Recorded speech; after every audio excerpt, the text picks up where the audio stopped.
పార్వతీపురం మన్యం జిల్లా గుమ్మలక్ష్మీపురం పట్టణంలో అంగన్వాడీ కేంద్రాలు, పాఠశాల భవనాలు, ఆర్టీసీ కాంప్లెక్స్, ఎన్ఎఫ్ఆర్సీ కోర్టు పరిసరాలు కొందరు మందుబాబులకు అడ్డాలుగా మారుతున్నాయనే ఆరోపణలు వినిపిస్తున్నాయి. సాయంత్రం వేళల్లో ఆయా ప్రాంతాల్లో బహిరంగంగా మద్యం సేవిస్తూ ఖాళీ సీసాలు, ఆహార పొట్లాలను అక్కడే పడేస్తున్నారని స్థానికులు ఆవేదన వ్యక్తం చేస్తున్నారు.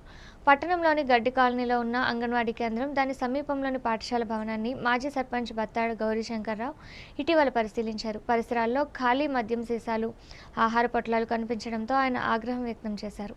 అంగన్వాడీ వైద్య సిబ్బంది సహకారంతో పరిసరాలను శుభ్రం చేశారు. చిన్నారులు, విద్యార్థులు నిత్యం సంచరించే ప్రాంతాల్లో ఇలాంటి పరిస్థితులు నెలకొనడం సరికాదని ఆయన అన్నారు.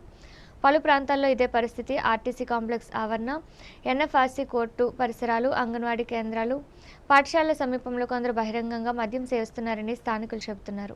మద్యం సేవించిన అనంతరం ఖాళీ సీసాలు, ఆహార పొట్లాలను అక్కడే పడేయడంతో పారిశుద్ధ్యం దెబ్బతింటుందని, విద్యార్థులు, సిబ్బంది ఇబ్బందులు పడుతున్నారని తెలిపారు. ఇటీవల భద్రగిరి ఆసుపత్రి ఆవరణలోని చెరువును పార్కుగా అభివృద్ధి చేసి పరిసరాలను సుందరంగా తీర్చిదిద్దారు.